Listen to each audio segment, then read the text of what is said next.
इस कहानी की शुरुआत में आर्कियोलॉजिस्ट की एक टीम को, जिसको लीड कर रहे होते हैं डॉक्टर माइल्स, उन्हें जमीन के नीचे एक अजीब से पिरामिड का पता चलता है।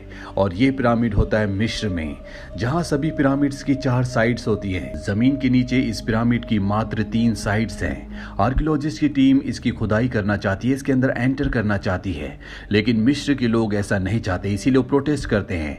दरअसल आज तक जिसने भी पिरामिड्स की खोज की है वो बच नहीं पाया, और मिस्र के लोगों का मानना है कि अगर इन पिरामिड्स को छेड़ा गया तो मिस्र में एक बहुत बड़ी आफत आएगी, जिसे रोकना इंसानों के बस की बात नहीं होगी। लेकिन डॉक्टर माइल्स और उनकी टीम गवर्नमेंट से इस बात की इजाजत ले लेती है कि वो इस नए पिरामिड की खुदाई करेंगे और इसके अंदर एंटर करेंगे। डॉक्टर माइल्स के साथ उनकी बेटी नोरा भी होती है, और साथ ही बहुत सारे और वर्कर्स भी। इनके पास नासा का भी सपोर्ट होता है, जिससे सैटेलाइट से ये इस पिरामिड पर नजर रख सकते हैं। अब जब एक मजदूर खुदाई कर रहा होता है तभी पिरामिड के अंदर एक विस्फोट होता है, जिससे एक जहरीली गैस निकलती है और उस वर्कर की मौत हो जाती है। वर्कर की मौत से बाकी वर्कर्स बुरी तरह से डर जाते हैं। उन्हें यकीन हो जाता है कि ये पिरामिड श्रापित है, हमें इससे दूर रहना चाहिए। लेकिन डॉक्टर माइल्स और उनकी टीम इस बात पर विश्वास नहीं करती, पर मिस्र के लोग करते हैं। इस हादसे के बाद वो और भी उग्र हो जाते हैं और सरकार से गुहार करते हैं कि इस खुदाई को रोका जाए, मिस्र के पिरामिड्स के साथ छेड़छाड़ ना की जाए। वहीं अमेरिका से ऑनलाइन डॉक्टर माइल्स से बात की जाती है। उन्हें बताया जाता है कि मिस्र की जनता इस खुदाई के खिलाफ है और तुम्हें जल्द से जल्द इसे बंद करना होगा, इससे पहले कि मिस्र की गवर्नमेंट हमें खुद ऐसा करने को कहे। अब डॉक्टर माइल्स अपनी टीम को ये बात बताते हैं, जिससे सभी के सभी बहुत ज्यादा डिसअपॉइंटेड हो जाते हैं, क्योंकि उन्होंने इसके लिए बहुत मेहनत की होती है, ये बहुत बड़ी रिसर्च होती है। वो इस काम को बीच में नहीं छोड़ना चाहते, पर अब इन्हें ऊपर से ऑर्डर मिल चुके हैं, इसीलिए कुछ नहीं कर सकते और फैसला करते हैं कि ये सब के सब वापस अमेरिका चले जाएंगे। लेकिन डॉक्टर माइल्स की बेटी नोरा नहीं चाहती कि वो अमेरिका वापस जाए, और वो सभी रिसर्चर से कहती है कि कम से कम हमें एक बार इस पिरामिड के अंदर जाकर देखना चाहिए कि ये सबसे अलग क्यों है, इसके अंदर ऐसी कौन सी खास बात है कि इसकी 3 साइड्स हैं, और क्यों इसे जमीन के नीचे दफन करके रखा गया है। सारी टीम उसकी बात मान जाती है और अभी फैसला करते हैं कि ये उस पिरामिड के अंदर, जिसकी 3 साइड्स हैं, किसी भी हाल में एंटर करेंगे। पर खुद जाने से पहले ये उसके अंदर एक रोबोट को भेजते हैं, जिस पर कैमरा लगा होता है, और खुद मॉनिटर में सब कुछ देखते हैं। और जब भी मॉनिटर में देखते हैं तो इन्हें पता चलता है कि ये पिरामिड सच में दूसरे पिरामिड से पूरी तरह से अलग है। पर इससे पहले कि ये इस पिरामिड के बारे में और कुछ जान पाते, इन्होंने जो अंदर रोबोटिक कैमरा भेजा होता है उसके ऊपर कोई हमला कर देता है और इनका कनेक्शन टूट जाता है। सब इस बात से हैरान होते हैं, लेकिन इन्हीं में से एक कहता है कि शायद कोई जानवर अंदर चला गया होगा और उसी ने रोबोट पर हमला किया होगा, जिस वजह से कनेक्शन टूट गया। पर इन्हें रोबोट वापस लाना बहुत जरूरी है, क्योंकि ये रोबोट नासा ने इन्हें दिया था, जो कि बहुत ही एक्सपेंसिव है। पर सबसे बड़ी मुश्किल ये होती है कि इनके पास अब वक्त बिल्कुल नहीं होता, क्योंकि गवर्नमेंट ने इन्हें ऑर्डर दे दिए होते हैं कि इन्हें जल्द से जल्द यहाँ से निकलना है।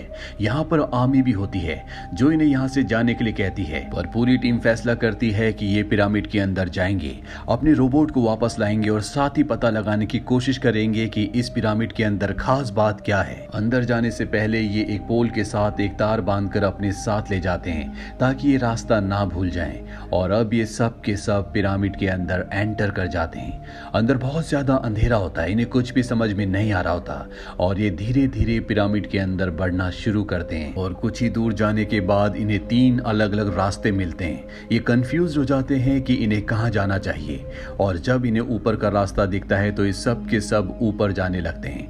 ऊपर पहुंचने के बाद इन्हें मिस्र के पुराने हथियार मिलते हैं, जो राजा और उनकी सेना युद्ध में इस्तेमाल किया करते थे। अब जब ये इन हथियारों को देख ही रहे होते हैं, तभी इन्हें पता चलता है कि डॉक्टर माइल्स ने जो अपने साथ तार बांधी थी, जिसके सहारे इन्हें बाहर निकलना था, वो अब टूट चुकी है। इसका मतलब ये है कि इन्हें खुद ब खुद रास्ता ढूंढकर यहाँ से बाहर निकलना पड़ेगा, जो कि इतना आसान नहीं होगा।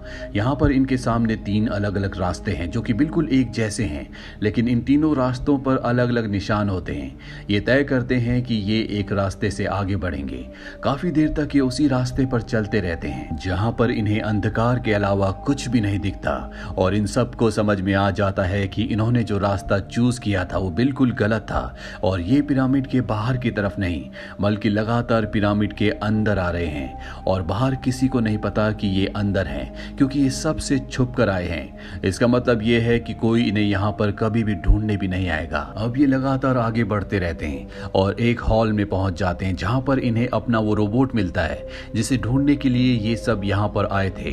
और तभी ऊपर से पत्थर गिरना शुरू हो जाते हैं जिस वजह से जगह टूट जाती है और ये सब के सब नीचे गिर जाते हैं, जिसमें इनका एक साथी बुरी तरह से जख्मी भी हो जाता है। साथ ही वो पत्थरों के नीचे दबा हुआ है, इसीलिए उसे निकालना बहुत मुश्किल होता है।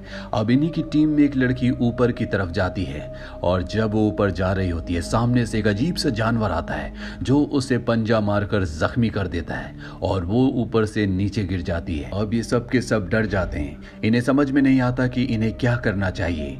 तभी इन्हें यहाँ पर पत्थर का एक दरवाजा दिखता है जो कि हजारों साल पुराना है और उस पर मिस्र की भाषा में कुछ लिखा होता है और जब ये उसे पढ़ते हैं तो वो लिखा होता है खतरा, यानी कि इस दरवाजे के पीछे खतरा हो सकता है, पर इन्हें किसी भी कीमत पर यहाँ से निकलना है। इसीलिए खतरे की परवाह ना करते हुए दरवाजे को खोलने की कोशिश करते हैं और बहुत मुश्किलों के बाद ये दरवाजे को खोल देते हैं। वहां भी पूरा का पूरा अंधकार है।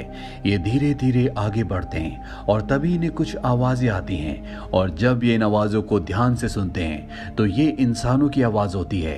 दरअसल मिलिट्री वाले भी इन्हें ढूंढते हुए अंदर आ गए थे क्योंकि उन्हें पता चल चुका था कि ये पूरी की पूरी टीम मिस्र के पिरामिड के अंदर एंटर कर चुकी है। पर इससे पहले कि ये उन आवाजों की तरफ बढ़ते, इन्हें अपने उस साथी की जो जख्मी है जिसे छोड़कर ये आगे बढ़ आए हैं उसकी चीख सुनाई देती है। ये सब के सब वापस उसी जगह पर जाते हैं और ये देखते हैं कि इनका साथी उस जगह से गायब है, जो देखकर ये सब के सब डर जाते हैं। नोरा पूरी तरह से घबरा जाती है। अब नोरा के साथ जो दूसरे लोग होते हैं वो नोरा को और उसके पिता को ब्लेम करना शुरू कर देते हैं। वो कहते हैं कि तुम आर्कियोलॉजिस्ट हो, तुमने पिरामिड्स के बारे में इतनी पढ़ाई की है, तुमने उसके ऊपर रिसर्च की है और तुम हमें यहाँ से बाहर भी नहीं ले जा सकते। और सच्चाई तो ये होती है कि इसमें डॉक्टर माइल्स और उनकी बेटी नोरा की कोई भी गलती नहीं है। इस पिरामिड की 3 वॉल्स हैं और ये बाकी पिरामिड से बिल्कुल अलग है, इसीलिए नोरा और उसके पिता को इस पिरामिड के बारे में कुछ भी नहीं पता होता। अब एक छोटी सी टनल से आगे बढ़ते हैं ताकि यहाँ से बाहर निकल सकें, पर तभी वो 4 पैरों वाला जानवर एक बार फिर से इनके ऊपर हमला करता है, लेकिन किसी तरह से ये उस पतली सी टनल से बाहर निकल जाते हैं और अब इनके सामने एक आदमी है। दरअसल ये वो सोल्जर है जो इन्हें यहाँ पर लेने के लिए आया है। वो सोल्जर पतली टनल के अंदर गोलियां चलाता है जहां पर वो जानवर है, पर इससे पहले कि वो इन सब को यहाँ से अपने साथ बाहर ले जाता, उसे भी कोई पतली टनल के अंदर खींच लेता है। यानी कि उस 4 पैरों वाले अजीब से जानवर ने सोल्जर को भी खत्म कर दिया है। अब इन्हें दीवार पर कुछ चित्र दिखते हैं जिससे इन्हें पता चलता है कि ये पिरामिड एक जेल है और ये जेल है मिस्र के गॉड एन्यूबस की।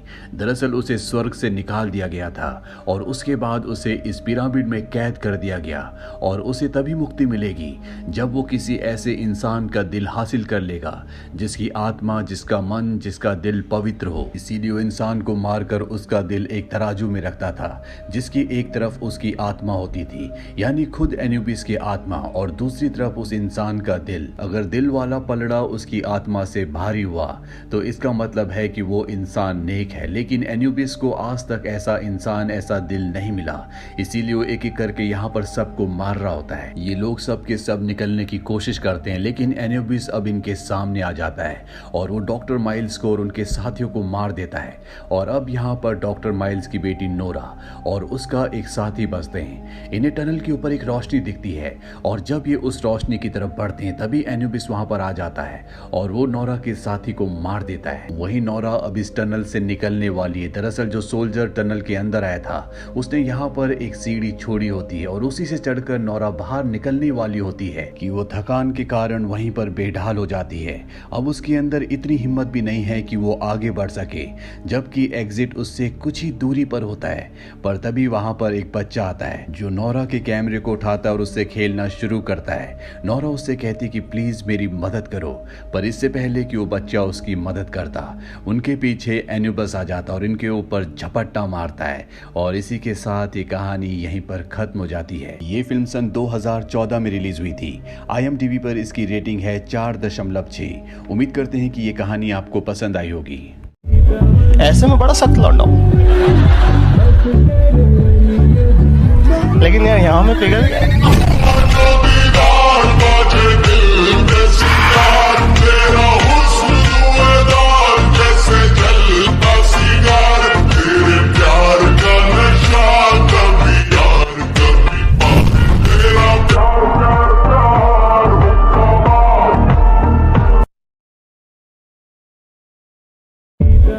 वैसे मैं बड़ा सख्त लौंडा हूँ,